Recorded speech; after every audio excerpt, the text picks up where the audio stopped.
Day special. नमस्कार, let's mic में आपका स्वागत है। डे स्पेशल के साथ मैं राखी जैन। आज है 14 नवंबर। भारत की चेतना के इतिहास में ये दिन केवल एक नेता की जयंती नहीं, बल्कि सपनों, विज्ञान, आजादी और बचपन की चेतना का उत्सव है। देश के पहले प्रधानमंत्री, स्वतंत्रता संग्राम के सेनानी, गहन विचारक पंडित जवाहरलाल नेहरू। आइए उनके जीवन, आदर्श, विचार, संघर्ष और विरासत की यात्रा पर निकलते हैं। जवाहरलाल नेहरू का जन्म 14 नवंबर 1879 को प्रयागराज में हुआ था।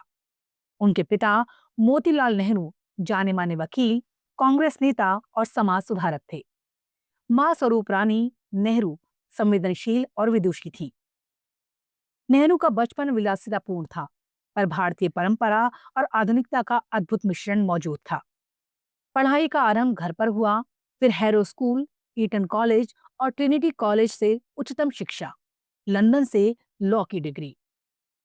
विदेशों में रहकर नेहरू के मन में वैज्ञानिक सोच, तर्क, मानवीय मूल्य और लोकतंत्र की गहरी चेतना विकसित हुई।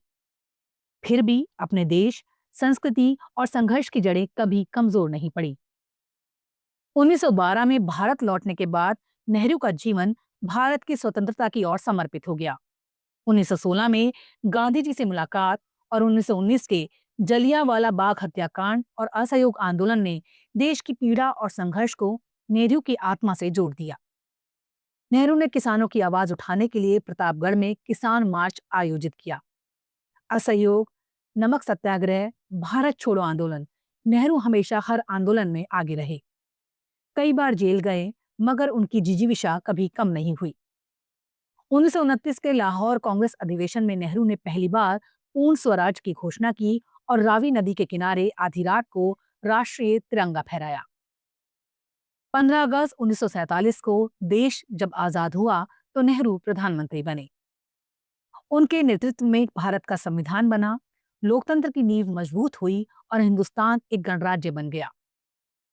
देशी रियासतों का विलय, भाषा, प्रांत, जाति और धर्म की विविधता में एकता कायम रखना उनके लिए एक बड़ी चुनौती थी। नेहरू ने पंचशील, धर्मनिरपेक्षता, समाजवाद, लोकतांत्रिक मूल्यों को संविधान में आधार बनाया। That's my day special. नमस्कार।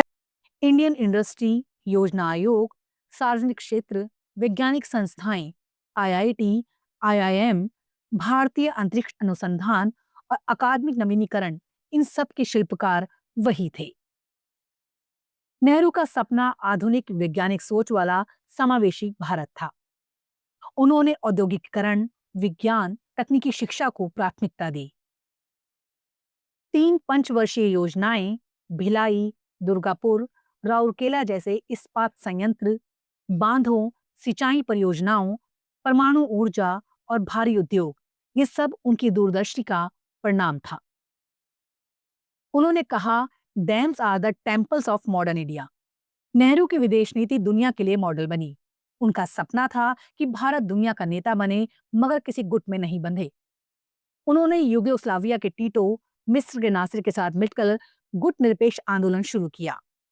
कोरियाई युद्ध, सुएज नहर का विवाद, कांगो संकट जैसे मुद्दों में भारत को मध्यस्थता और शांति की भूमिका दी।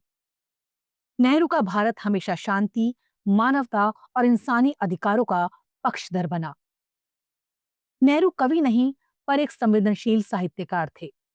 उनकी किताबें discovery of India, glimpses of world history, letters from the father to his daughter देश के नवजागरण का महान दस्तावेज हैं। उन्होंने अपनी बेटी इंदिरा गांधी को जेल से जो पत्र लिखे, वो आज बच्चों को नैतिकता, विज्ञान, इतिहास और देशभक्ति का पाठ पढ़ाते हैं। नेहरू को बच्चों से बेहद प्रेम था। उनका मानना था, बच्चे देश का भविष्य हैं। यदि बचपन को प्यार, सुरक्षा, शिक्षा और संस्कार मिलें, तभी भविष्य चमकेगा। आप सुन रहे थे let's mic more than radio. Follow कीजिए हमें हमारे सोशल मीडिया प्लेटफॉर्म्स पर। It's time for news. It's time for more than radio. Presenting the first radio news app, Let's Mic. Let's Mic, a news-based app on your phone where you get to watch and listen news, talk shows,